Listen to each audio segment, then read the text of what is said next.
cari damai hanya ku dapat dalam Yesus. Kala ku cari ketenangan hanya ku temui di dalam Yesus. Tak satu pun dapat menghiburku, tak seorang pun dapat menolongku. Hanya Yesus jawaban hidupku.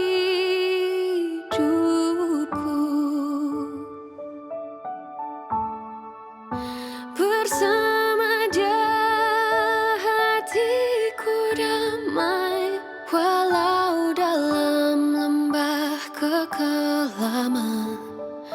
Bersama Dia hatiku tenang, walau hidup penuh tantangan. Tak satu pun dapat menghiburku, tak seorang pun dapat menolongku. Hanya Yesus jawaban hidupku.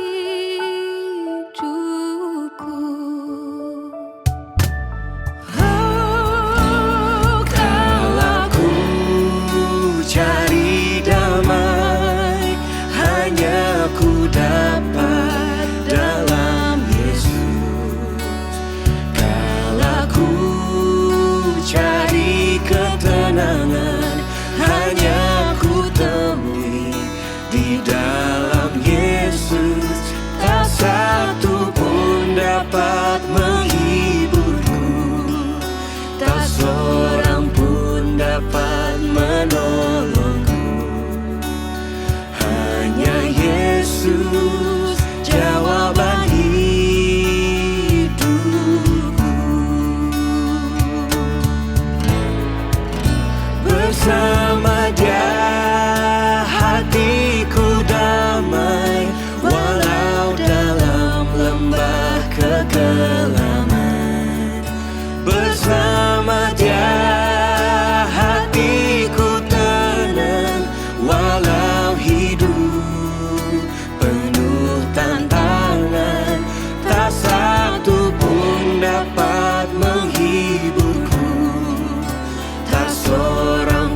Kerinduan kami ya Tuhan, bahwa di sepanjang hidup kami, firman-Mu lah yang menuntun, menerangi jalan kami.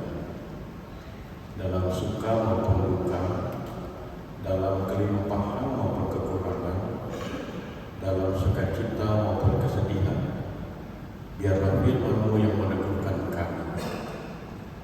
Saat ini kami sedia untuk menerima kebenaran firman Tuhan. Biarlah kami semua dibimbing oleh Roh-Mu yang kudus, sehingga apapun situasi kami semua diteguhkan oleh kebenaran firman. Kami percaya Roh Kudus menolong dan membimbing kami, karena kami berdoa di dalam nama Tuhan Yesus, Tuhan dan Juru Selamat kami. Amin. Jemaat yang dikasihi Tuhan, mari berdiri untuk mendengar firman Tuhan yang dibacakan dari kitab Kejadian pasal 23 ayatnya yang ke-19. Kitab Kejadian pasal 23 ayat ke-19. Saya baca untuk kita semua. Sesudah itu Abraham menguburkan Sarah istrinya di dalam gua ladang Mahpelah di sebelah timur Mamre, yaitu Hebron, di tanah Kanaan. Demikianlah pembacaan ayat Alkitab. Terpujilah Kristus. Haleluya.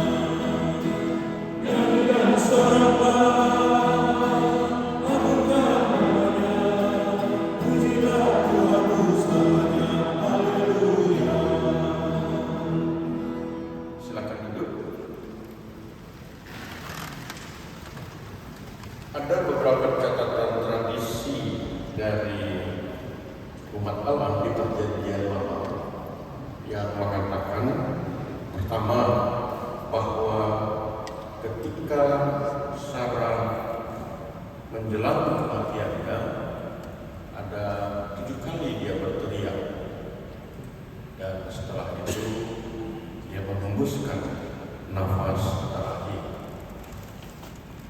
Ini tradisi umat Allah di Perjanjian Lama, tidak tersurat di dalam kitab Kejadian, tapi itulah yang dinyatakan di dalam beberapa tafsiran tentang kitab Kejadian. Kemudian yang kedua, ketika tadi saya membaca ayat 19, perikop secara utuh Bapak Ibu pasal 23 itu ayat 1 sampai dengan ayat yang ke-20. Kalau membaca ayat-ayat sebelumnya, Bapak Ibu, di sana dikatakan bahwa Sarah meninggal dunia di usia 127 tahun. Sepanjang itulah umur Sarah. Bapak Ibu yang meninggal di Hebron, di Kiryat Arba, di tanah Kanaan. Yang menjadi catatan Bapak Ibu, kalau kita membaca mulai dari ayat yang ketiga sampai dengan ayatnya yang ke-17, Abraham dalam tanda petik sepertinya menunda pemakaman dari Sarah. Kenapa Bapak Ibu? Karena sebenarnya ketika Sarah meninggal bisa segera dimakamkan. Tapi Bapak Ibu kalau membaca mulai dari ayat 3, di sana dikatakan bahwa Abraham meminta untuk diizinkan memakamkan Sarah di Mahpela, dan di ujung ladang itu ada gua. 2 kali Bapak Ibu ada percakapan Abraham dengan Bani Het, salah satu nenek moyang orang Palestina, Kanaan, dan kemudian yang memiliki ladang itu yaitu Efron bin Zohar. Saya katakan 2 kali tersurat di dalam pasal 23 ini. Bani Het itu mengatakan begini, nggak apa-apa, makamkan saja, nggak ada masalah. Di dalam ayat yang ke-6 dikatakan begini, dengarlah kami Tuanku, Tuanku ini seorang pemimpin agung di antara kami. Kalau Bapak Ibu baca mulai dari pasal 12, Abraham dan Sarah keluar dari Haran, masuk di tanah Kanaan. Mereka selalu bersama-sama. Mereka selalu bersama-sama, dan mereka sempat ke Mesir, ke beberapa kota di Kanaan, dengan berbagai peristiwa. Memang komunikasi pada saat itu tidak secepat zaman kita sekarang. Tetapi Bapak Ibu, berita tentang Abraham dan Sarah itu menjadi berita yang cukup menarik perhatian orang-orang di Kanaan. Rasanya tidak ada yang seperti ini, karena biasanya kalau seorang laki-laki, dia seorang pemimpin, dia kaya, yang selalu dimunculkan atau menjadi kebiasaan di Timur Tengah sana adalah ya hidup dengan kelimpahan, kesenangan, dan lain sebagainya, jauh dari nilai-nilai luhur.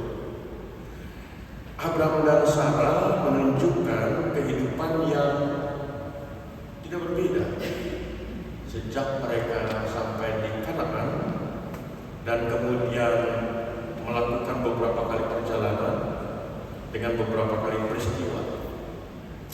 Ibu bapak, kata-kata orang Het ini bukan kata pujian semu.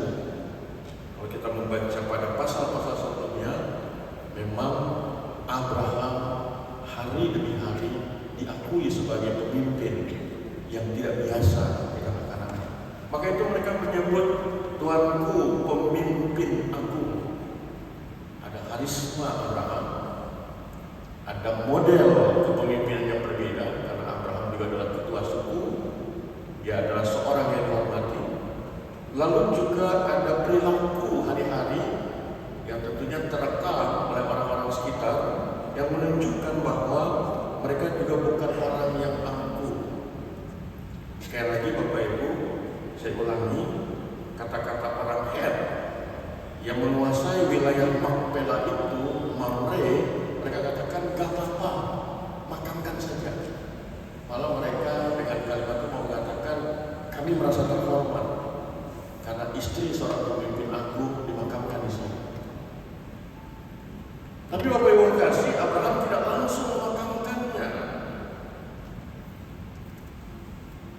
Di ayat yang ke-7 saya katakan, kemudian sujudlah Abraham. Kita bisa bayangkan ya Bapak Ibu, kisah ini kalau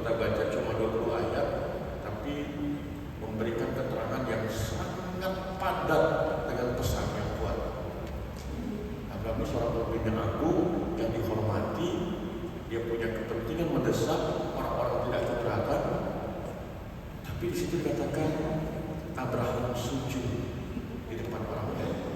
Ini kan jadi pertanyaan, Bapak Ibu. Ada apa dengan Abraham? Kenapa nggak ada langsung mengatakan dia sudah dihormati? Pada ayat selanjutnya kita bisa mendapatkan di sana Bapak Ibu kasih dikatakan begini, jika kamu setuju, maka tolong bicara sama Efron. Efron ini anggota keluarga dari Bani atau suku Het ini. Kalau pemimpinnya sudah mengatakan oke, artinya tidak ada masalah. Tapi Bapak Ibu, Abraham tetap meminta proses itu dijalankan. Bukan karena dia dikenal, bukan karena kemudian orang memberi penghormatan, lalu dia punya kebutuhan, terus dia langsung manfaatkan, enggak. Akhirnya Bapak Ibu kita bisa membaca bagaimana Efron sendiri yang mempunyai tanah di Mamre itu yang ada gua Makpela, dia katakan ambil aja. Abraham bilang enggak, berikan harga dari tanah itu.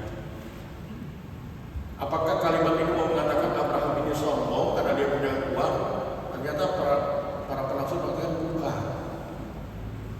Abraham sadar benar bahwa yang dimakamkan adalah pribadi yang dicintai. Dia tidak ingin pemakaman orang yang dicintai ini jadi gunjingan orang. Wah, karena dia terkenal, karena dia ini seenaknya, oh dia manfaatkan. Abraham tidak mau. Kalau para penafsir mengatakan dengan upaya Abraham ini, Abraham justru mau menunjukkan rasa cintanya, penghormatannya kepada pribadi yang berjalan bersama sampai nafas terakhir, ia berikan penghormatan. Jadi Bapak Ibu, bukan soal Abraham bisa bayar 400 sikal perak itu yang diminta, bukan. Tapi Abraham mau mengatakan, atau penafsir mau mengatakan, tindakan Abraham ini adalah sebuah ekspresi yang sungguh-sungguh tulus kepada Sarah. Saya tidak perlu menguraikan lagi bagaimana perjalanan mereka, Bapak Ibu. Keluar dari Haran, dari kemapanan, kemudian mereka menunggu kelahiran Ishak dan lain sebagainya. Abraham memastikan pemakaman istrinya di Gua Makpela adalah pemakaman yang betul-betul menjadi ungkapan bahwa ia sungguh mencintai Sarah dan mempersiapkan dengan benar. Bapak Ibu, ketika Efron orang Het itu mengatakan berikanlah harga itu dan seterusnya, maka kemudian Abraham memakamkan. Catatan penafsir mengatakan begini, Bapak Ibu, bahwa gua tempat pemakaman itu ada di ujung ladang. Jadi ada ladangnya, lalu di ujungnya itu ada gua. Makpela itu artinya gua kembar, atau ada 2 atau 3 gua. Nah, Bapak Ibu kasih, penafsir mengatakan begini, ternyata ketika Abraham memilih gua Makpela yang ada di Mamre, kalau kita membaca Kejadian pasal 13 ayat yang ke-18, di sana kita bisa dapatkan, Bapak Ibu, setelah Abraham sampai di Sikhem, tanah Kanaan, pindah ke Betel, lalu dia memindahkan kemahnya ke Hebron, dan di Hebron itulah di Mamre dia pindahkan kemahnya, tempat tinggalnya sementara di situ. Dan di situ dia membangun mesbah, dan dia di situ berjumpa dengan Tuhan. Ibu bapak, Abraham memilih Gua Makpela bukan sekedar melihat ukuran gua, kata penafsir sekitar 60 meter kali 40 meter, gua yang tidak terlalu besar. Tapi ternyata bagi Abraham, Gua Makpela, Mamre, dan Hebron adalah salah satu fase dari the journey of faith dari Abraham dengan Sarah. Dia memilih tempat pemakaman itu dengan sungguh-sungguh, dia siapkan dengan sungguh-sungguh, tidak ada masalah dengan tanah itu, tapi dia pilih itu juga karena dia mengingat perjalanan yang sudah dilalui bersama.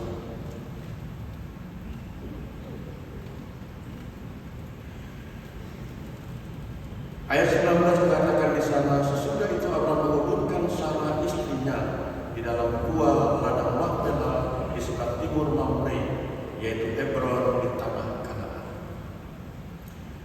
Catatan lain yang melengkapi untuk memahami ayat ini, Bapak Ibu, tanah di Mamre ini. Jadi kalau disebut bahwa Abraham keluar dari Haran itu umur 75 tahun, dan kemudian Sarah ya mungkin beda sekitar lebih muda begitu ya. Ketika Sarah sudah 127 tahun, berarti sudah ada sekian puluh tahun mereka di tanah Kanaan. Dan ternyata Bapak Ibu, tanah untuk pemakaman istrinya adalah harta miliknya yang pertama di Kanaan. Karena sebelumnya Abraham tidak dan belum membeli tanah. Jadi dia hanya pendatang. Mungkin dia katakan, kami hanya pendatang. Tapi untuk istrinya, dia beli tanah. Kata penafsir, Bapak Ibu, apa yang dilakukan oleh Abraham ini, kalau dilihat dalam perspektif kanonis, artinya apa yang diungkapkan dalam kitab Perjanjian, dilihat dalam kitab-kitab Perjanjian Baru, janji Tuhan yang dinyatakan Perjanjian Baru, ternyata Abraham ini punya visi iman ke depan. Dia belum menerima janji Tuhan yang namanya tanah perjanjian itu, tapi dia yakin betul janji Tuhan bahwa Tuhan akan memberikan tanah. Makanya dia beli di situ. Kenapa dia nggak pulang ke Haran atau ke Mesopotamia? Dia bisa saja pulang, dia bawa jenazah istrinya. Tapi dia lihat dengan janji Tuhan. Dan Bapak Ibu kalau membaca pada kitab Kejadian pasal 49, maka di Makpela itulah dimakamkan nenek moyang Israel. Ada Sarah, kemudian ada Ribka, kemudian juga ada Yakub di sana. Jadi tempat itu menjadi sebuah monumen iman bagi nenek moyang Israel. Nah, Bapak Ibu, ayat ini saya memilihnya untuk ibadah syukur. Kalau Bapak Ibu lihat flyer yang dibuat oleh keluarga, saya pikir ini adalah sebuah ungkapan cinta kasih dari keluarga, khususnya dari Pak Hengki selaku suami, dan juga Michael dan Michelle, juga ada Sharon. Di situ kalimatnya begini: undangan ibadah mensyukuri hidup yang kita rumondang sama siapa. Kita hadir di sini, Bapak Ibu, pandangan kita bukan ke jenazah yang sudah dimakamkan di TPU Pondok Rama, bukan. Pak Hengki, Michael dan Michelle, dan juga Sharon.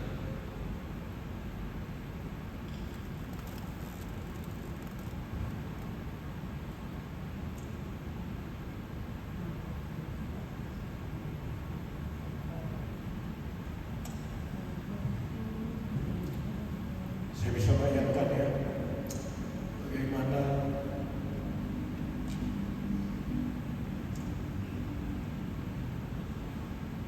Pak Hengki, Michael, dan Sharon Michelle juga, kemudian kakak-kakak, saudara-saudara dari kita, keluarga besar,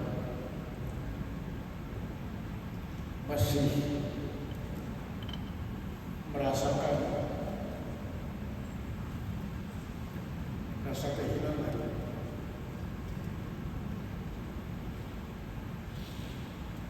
Seperti yang dikatakan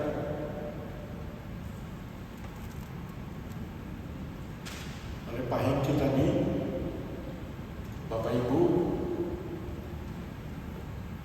memahami dan menghayati waktu Tuhan itu tidak mudah. Tidak mudah. Tidak mudah. Di saat-saat terakhir ketika kami berdoa menyerahkan Ibu Yunita dalam kehendak Tuhan, itu tidak mudah. Saya dan istri diberi kesempatan untuk bersama dengan Pak Hengki dan keluarga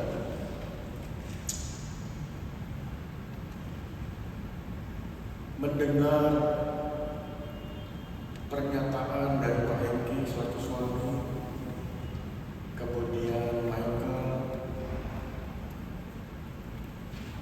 Michelle kami tidak bisa dengar karena bisa sendiri tidak mengungkapkan kata-kata, tapi beliau lebih mengekspresikan dengan wajah dan air mata. Tapi Bapak Ibu harus mengatakan tidak semua punya kesempatan untuk melepas pribadi yang kita kasihi dan mengasihi kita sampai di waktu terakhir. Tidak semua. Tidak semua. Ada yang pasangannya meninggal dunia, pasangannya ada di tempat kerja dan lain sebagainya, orang tuanya meninggal dunia, anaknya lagi kuliah dan lain sebagainya. Sekian belas tahun yang lalu Bapak Ibu kami para pendeta ikut sebuah pelatihan yang namanya sosiodrama. Pelatihnya langsung itu dari Amerika datang dan kami latihan di kantor sinode. Ada 40 pendeta Bapak Ibu. Dan pada saat pelatihan itu kita dilatih untuk memaksimalkan pelayanan pastoral kami. Bagaimana jemaat dengan duka yang dalam bisa keluar dari duka itu. Sempat ada rekan pendeta protes, wah, apa? Kami kan udah pendeta, kita udah ngerti ayat Alkitab segala macam, kita bisa menguatkan, kita bisa berdoa. Instrukturnya mengatakan nggak ada masalah, nggak ada masalah. Tapi dengan caranya dia bisa dengan persuasif mengajak kami untuk ikut pelatihannya. Dan Bapak Ibu tahu di pelatihan terakhir itu ada metode yang namanya melewati 7 pintu untuk melepas orang yang berduka. Jadi Bapak Ibu, kenapa dikatakan sosiodrama? Karena kita diajak untuk bermain peran. Saya ikut di situ, terus ditanya, ya bukan ditanya, semua pendeta diajak untuk apa yang masih mengganjal, yang kira-kira masih coba dia renungkan.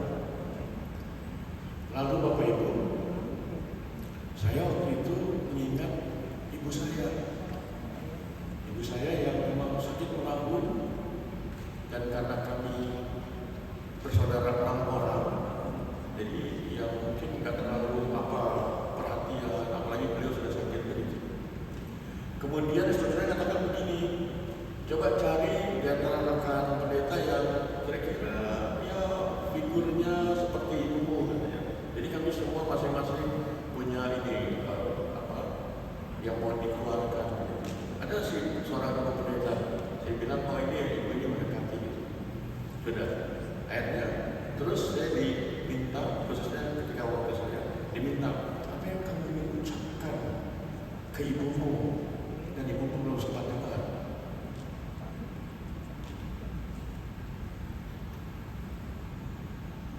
Dan pada saat itu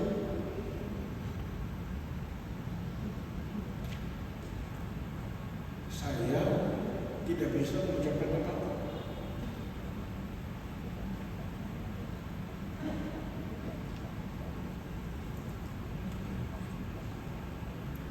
Saya hanya mengingat wajah ibu saya. Kemudian instruktur katakan begini, ibumu sudah tidak ada. Kalaupun ada yang belum kamu ucapkan, katakan saja. Jadi itu tekniknya. Sampai kemudian saya ungkapkan bahwa walaupun cukup lama karena sudah berurai air mata. Karena waktu ibu saya meninggal tidak sesedih ini gitu. Rupanya ada yang masih terpendam. Kemudian ada satu lagi seorang pendeta senior saya. Beliau sepanjang kegiatan itu beliau nggak mau. Dan beliau selalu bercanda begitu. Tapi instrukturnya katakan, sepertinya kamu juga punya ini. Instrukturnya secara persuasif mengajak lagi. Terus tanya, kira-kira apa sih? Dengan dia berusaha untuk tetap bercanda dan bilang, iya, nyesel gua kuliah di Jakarta, nggak sempat lihat bapak gua meninggal. Ternyata itu Bapak Ibu. Dan ternyata senior saya yang suka bercanda segala macam itu sampai ternyata ada ya kamu ingin ketika di saat terakhir kamu ada di situ. Dia diam. Lalu instrukturnya sama seperti yang tadi saya alami. Dia katakan, coba kamu lihat dari rekan pendeta yang kira-kira ini kan ayahmu. Dia masih tetap bercanda Bapak Ibu. Ayah ini nih katanya. Lalu sekarang apa yang akan katakan? Ternyata dia juga lebih ekspresif mengungkapkan Bapak Ibu. Menangis luar biasa. Dia seorang laki-laki. Ternyata ada yang dia simpan. Dia rasa menyesal karena di saat terakhir tidak bersama dengan ayah. Pak Hengki, Michael, Michelle, dan juga tentunya Sharon dan saudara-saudara, saya mau bilang bahwa kesempatan di ruang ICU itu adalah hal yang patut disyukuri. Saya terkasih dalam perjalanan sekian puluh tahun, dia tahu di akhir ada suaminya. Dia juga tahu ada anak, ada Michael dan Michelle. Dia juga tahu ada menantunya. Bahkan Michael sempat bilang, dengan sebentar lagi nih mau lihat cucu. Saya pernah diskusi sama seorang neurolog dan juga psikolog. Beliau katakan begini, kadang kalau kita dalam kondisi sehat berinteraksi dengan orang yang dalam kondisi yang sangat lemah, umumnya kita menyimpulkan, oh mereka nggak tahu, dia sudah lemah. Neurolog dengan psikolog katakan enggak. Dalam kelemahannya, dalam keterbatasannya, dia masih bisa mendengar. Dia masih bisa merasakan. Makanya saya tidak ragu-ragu untuk mengatakan bahwa saat di ruang ICU itu adalah momen yang sangat berharga. Baik suami, anak-anak, menantu, saudara-saudara melepas maupun Ibu Yunita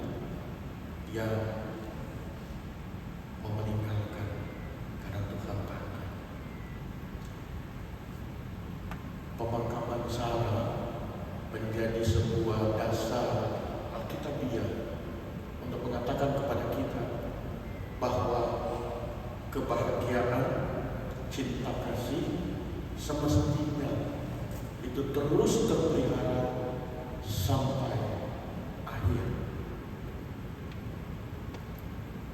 Jangan membuat 1 juta satu alasan untuk melakukan hal-hal yang terburu-buru, bahkan tidak mengekspresikan mencintai orang yang sungguh dikasihi. Abraham mampu, Abraham bisa, tapi dia lewati semua proses itu. Demi apa? Demi menunjukkan rasa cintanya. Ibu Yunita dalam keyakinan iman bahwa ia ada dalam genggaman Allah, itu jelas.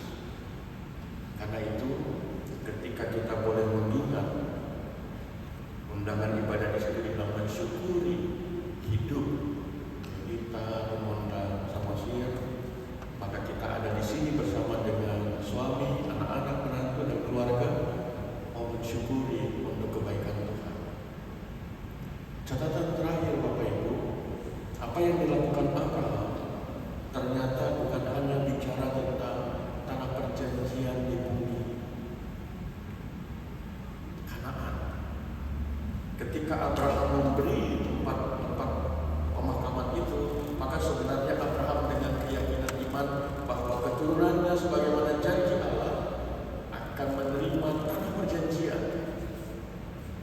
Kita di generasi yang sekarang, kita sebagai kesinambungan umat Allah mengatakan, oh ya, tanah perjanjian itu bagi orang Israel adalah Kanaan. Tapi sebagai Israel baru, sebagaimana Paulus katakan dan juga surat Ibrani katakan, maka tanah perjanjian itu bukan dibatasi teritori Kanaan di Timur Tengah, tapi tanah perjanjian itu adalah tempat yang kekal bersama dengan Tuhan. Dengan kata lain, bahwa ketika Abraham memakamkan istrinya, maka dia juga menunjukkan keyakinan iman yang jauh ke depan, bahwa ia akan dijumpakan dengan orang yang dikasihinya bersama dengan Tuhan. Ada banyak yang Tuhan sudah buat lewat kehidupan Ibu Yunita bersama dengan Pak Hengki, dan juga kasih sayangnya buat Michael dan buat Michelle, bahkan buat menantu terkasih, buat saudara-saudara dari keluarga besar Samosir, keluarga besar Surya Pramira, keluarga besar Tabara, maupun keluarga besar Kandau Lutin, dan juga kita semua. Mungkin tidak banyak yang kita kenal, tapi sore hari ini bersama dengan Pak Hengki dan sisi keluarga, kita mau bersyukur bahwa kita diberi kesempatan dikasihi dan mengasihi Ibu Yunita, mengenal dan dikenal oleh Ibu Yunita, mempunyai kenangan terhadap dia. Dan biarlah apa yang kita miliki dan kita terima itu menjadi bekal bagi Pak Hengki, bagi anak-anak Michael dan Michelle dan menantu Sharon, bahkan juga nanti diwariskan cerita oleh Michael dan Sharon kepada cucu yang akan lahir tentang oma terkasih. Dan biar ini juga menjadi cerita kita untuk jemaat lingkungan. Ibu Bapak, di dunia kita yang sekarang begitu cepat, karena begitu cepatnya banyak orang yang mengalami disorientasi, kehilangan orientasi untuk mendapatkan nilai hidup. Pengalaman Pak Hengki dan keluarga ini menjadi sebuah pengingat buat kita. Berkat Tuhan, mujizat Allah itu tidak jauh dari kita, yaitu dimulai dari keluarga. Sebagaimana Kristus memulai mujizat itu di perjamuan Kana, yaitu di sebuah peristiwa perkawinan. Karena itu Bapak Ibu, buat kita yang masih diberi kesempatan hidup bersama dengan keluarga kita. Jaga dan pelihara, bukan dengan harta dan materi, tapi dengan cinta, dengan kasih sayang. Karena kita tidak tahu waktunya. Itu dari Pak Hengki bilang 4 hari. Bahkan sehari sebelumnya kami masih sempat membesuk dan masih beliau katakan, capek nih Bapak Pendeta, ya begini deh, masih ada percakapan begitu Bapak Ibu. Tapi itulah waktunya Tuhan. Jadi kalau Tuhan masih memberi waktu hari ini, mari kita jalani hidup kita dengan ungkapan syukur yang sungguh-sungguh. Dan ungkapan syukur itu kita mulai dalam hidup bersama dengan keluarga kita. Tuhan senantiasa memberikan penghiburan, penguatan, pemeliharaan bagi Pak Hengki, buat Michael dan Sarah, buat Michelle, buat keluarga besar Samosir, keluarga besar Kota Barat, keluarga besar Kando Mingkin, dan kita semua. Tuhan memberkati kita. Amin.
Segala puji dan syukur patut kami panjatkan kepada-Mu ya Allah.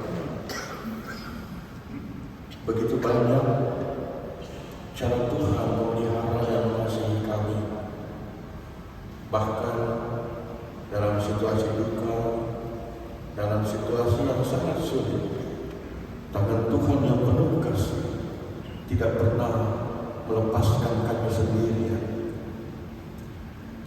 Dalam keyakinan iman, hamba-Mu dan Tua Bapak Hengki bersama dengan anak-anak dan menantu Michael dan Michelle dan juga Sharon, bahkan bersama dengan keluarga besar, baik keluarga besar Surya Prawira, keluarga besar Samosir, keluarga besar Kota Barat, keluarga besar Kando Mingkin, bersama-sama mereka meyakini pasti untuk semua kebaikan Tuhan. Ketika saat ini kami beribadah, maka Bapak Hengki dan keluarga besar mengingat dan mensyukuri hidup yang Tuhan sudah karuniakan bagi pribadi yang amat dicintai, istri, mama, saudara yang kami kasihi, Ibu Yunita Robotan Boru Samosir, yang telah Engkau pulihkan kembali ke dalam kemuliaan yang Tuhan sediakan. Terima kasih ya Tuhan. Kami percaya ketika firman Tuhan diberitakan, maka syukur keluarga semakin disempurnakan Terima kasih untuk kesempatan perjalanan bersama, baik Pak Hengki selaku suami bersama Ibu Yunita yang telah Engkau muliakan dalam perjalanan sebagai suami istri. Terima kasih untuk kebaikan Tuhan, untuk cinta Tuhan yang boleh tetap menjaga memelihara mereka sebagai suami istri sampai ketika Engkau memanggil pulang ke. Terima kasih juga dari Michael dan Michelle sebagai anak-anak untuk Mama terkasih dalam segala keadaan, bahkan sampai waktu terakhir. Terima kasih untuk kasih sayang Mama terkasih.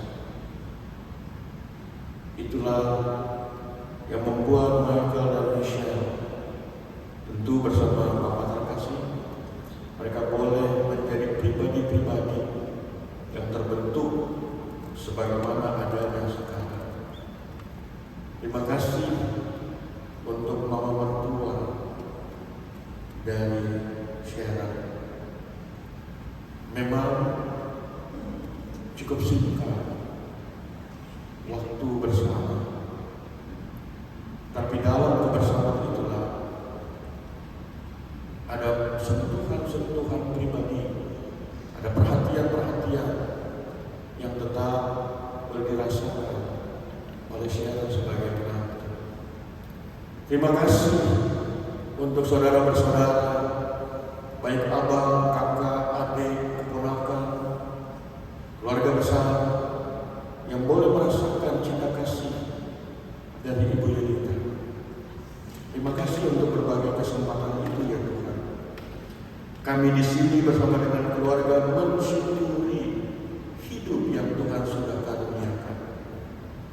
Dan dari sinilah maka kami juga melanjutkan syukur kami untuk kami dapat memaknai hidup yang Tuhan masih karuniakan bagi kami, khususnya bagi Bapak Hengki, bagi anak-anak dan menantu Michael dan Sharon, dan bayi yang dikandung yang dengan perkenanan Tuhan akan lahir dalam kemurahan dan kasih sayang Tuhan,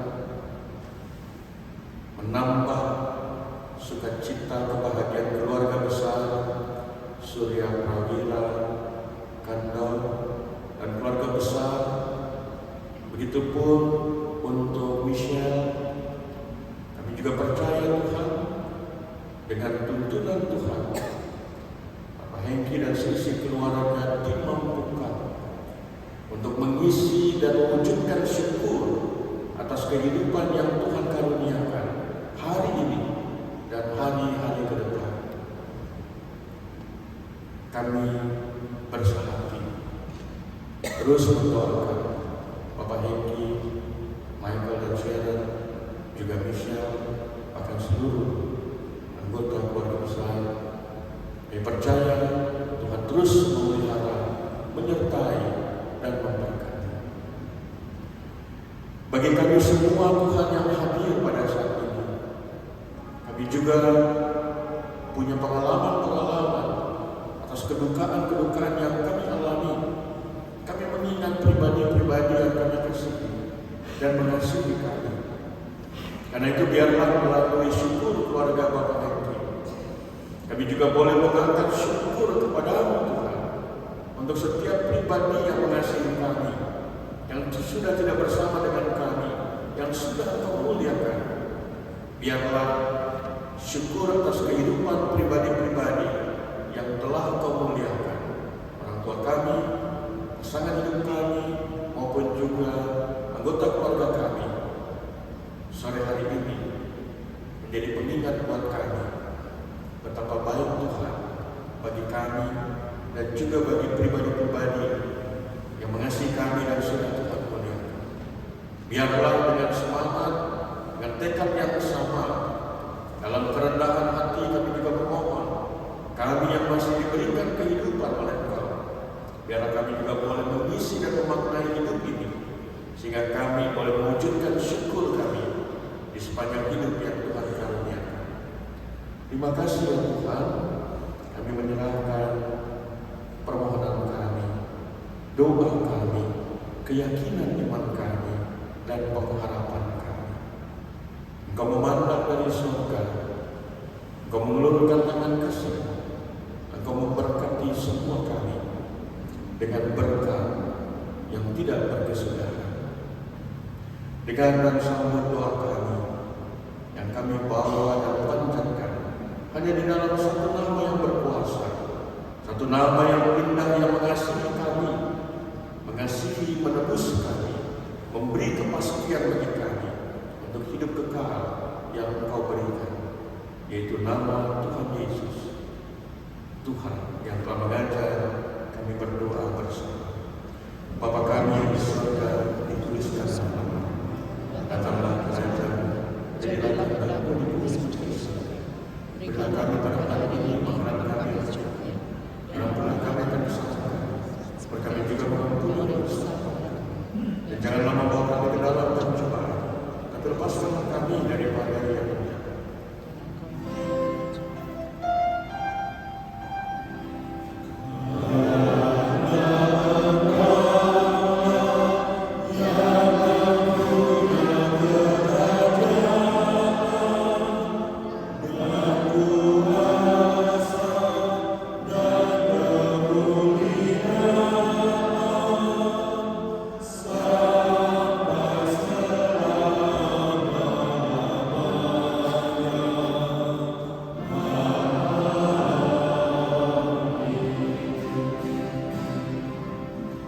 Persembahan pujian dari PLK PKB.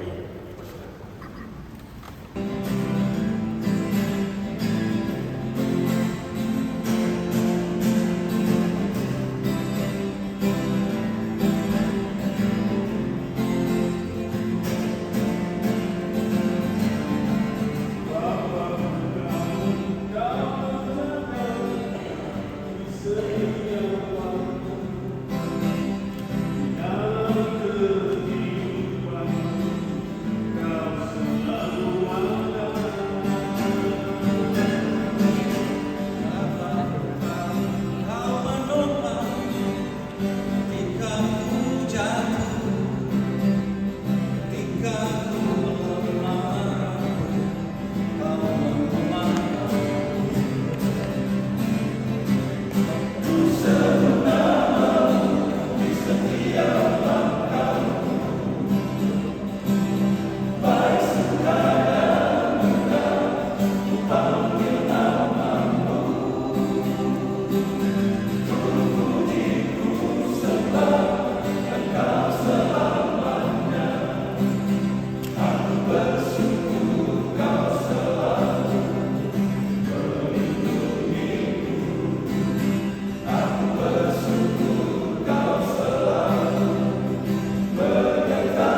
Jemaat yang dikasihi Tuhan, marilah membawa persembahan kepadanya dengan mengingat firman Tuhan dari surat 1 Tesalonika pasal 5 ayat 18 yang menyatakan, ucapkanlah syukur dalam segala hal, sebab itulah yang dikehendaki Allah di dalam Kristus Yesus bagi kamu. Tuhan Yesus memberkati Bapak, Ibu, saudara-saudari dan anak-anak sekalian serta persembahan yang satu ini. Kita naikkan pujian dari Gita Bakti nomor 225 dari Semula Telah Kau Tetapkan.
Jemaat yang kasih Tuhan, mari berdiri.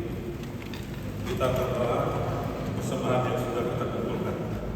Mari kita berdoa. Ya Tuhan, terimalah ungkapan syukur hati kami, berkatilah dan jadikanlah persembahan kami sebagai alat untuk pelayanan kasih di gereja. Berkatilah kami senantiasa untuk memampukan memberikan persembahan yang terbaik untuk kemuliaan nama. Dalam nama Tuhan Yesus kami berdoa dan ucap syukur. Amin. Iman Tuhan.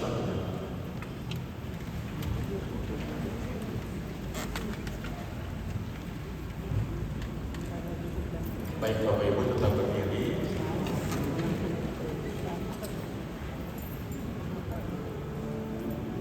Ya, tadi saya sempat berbisik sama Pak Saul. Saya bilang, inilah susahnya pendeta gitu ya. Sudah siapin naskah khotbah, rapi, teratur, dengan tenang, tapi pada waktu penyampaian air mata juga gitu. Tapi yang mau saya katakan Bapak Ibu, khususnya Pak Henki, Michael, Michelle, Sharon, dan keluarga besar, baiklah kita ubah air mata itu dengan sukacita, dengan syukur dalam iman untuk memaknai hidup yang Tuhan masih berikan. Mari Bapak Ibu kita melanjutkan perjalanan hidup yang Tuhan beri. Kita meyakini bahwa Allah yang mempunyai kehidupan akan tetap meneguhkan, menguatkan, dan menghibur keluarga dan kita semua. Kita nyanyikan Bapa Engkau Sungguh Baik.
Arahkanlah hati dan pikiranmu kepada Tuhan serta terimalah berkat-Nya.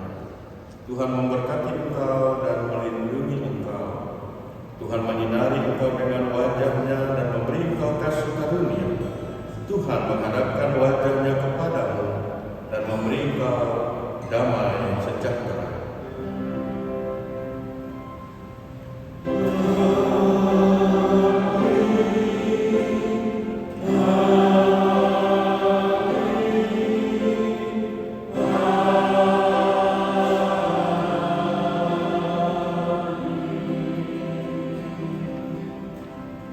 Kita bersatu dulu sejenak.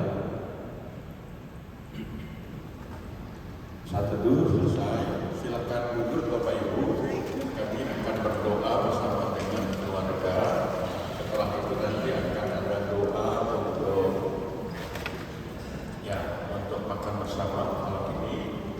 Dan setelah doa makan, Bapak Ibu nanti Pak Hengki dan keluarga boleh di sini untuk menerima ucapan selamat, gitu ya, dari kita semua yang hadir, sambil kita menuju sisi selatan ya, untuk kita bersama-sama makan malam bersama.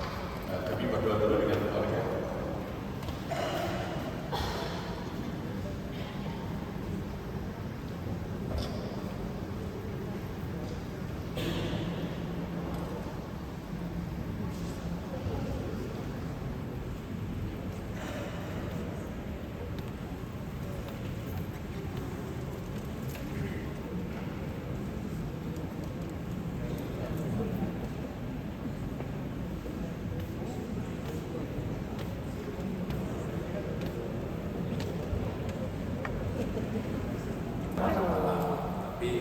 Mungkin karena satu dan lain hal teknis hujan, jadi nggak disiap-siap. Jadi mungkin kita menunggu kalau udah ada snack itu bisa diambil. Kami mohon sabar, mungkin kan bisa langsung keluar, langsung siap.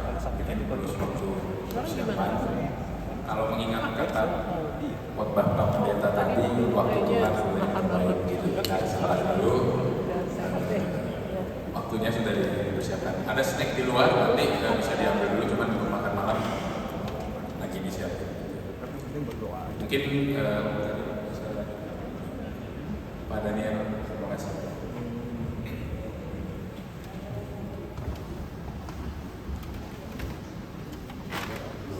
Michael. Sebelum kita menikmati snack dan juga makan dan minum nanti, mari kita satu dalam doa. Mari kita berdoa. Puji syukur banyak, terima kasih Tuhan Yesus.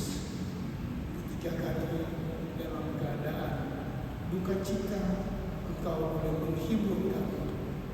Dan pada sore hari ini, kami pun boleh dikuatkan dengan firman dari Bapak Pendeta Abraham Bersa. Kami yakin dan percaya rekan sepelayan kami dengan Tua Hengki Surya Prawira yang dalam keadaan duka cita boleh dikuatkan dan dihibur. Apalah kami ya Tuhan, sehingga tidak ada kekuatan dari kami ketika melewati masa-masa yang sulit, masa duka cita. Persekutuan ini yang menguatkan kami. Dan pada sore hari ini, keluarga rekan sepelayan kami dan Tua Hengki Surya Prawira boleh bersama-sama mensyukuri semua kasih sayang. Dan kami akan menikmati makanan dan minuman.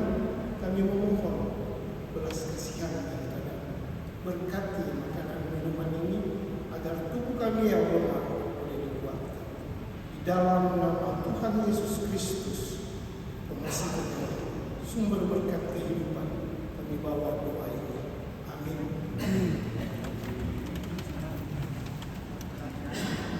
Terima kasih Pendeta Bapak Daniel. Bapak Ibu, kita menggunakan waktu yang ada, ini tidak terburu-buru. Boleh Pak Hengki dan keluarga di sini, Bapak Ibu jemaat boleh memberi salam kepada Pak Hengki dan keluarga. Ya, di sini. Kemudian nanti kita akan menuju sisi selatan. Ya.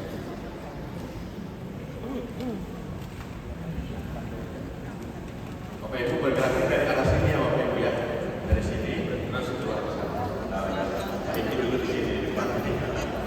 Kepala sukunya dulu ya.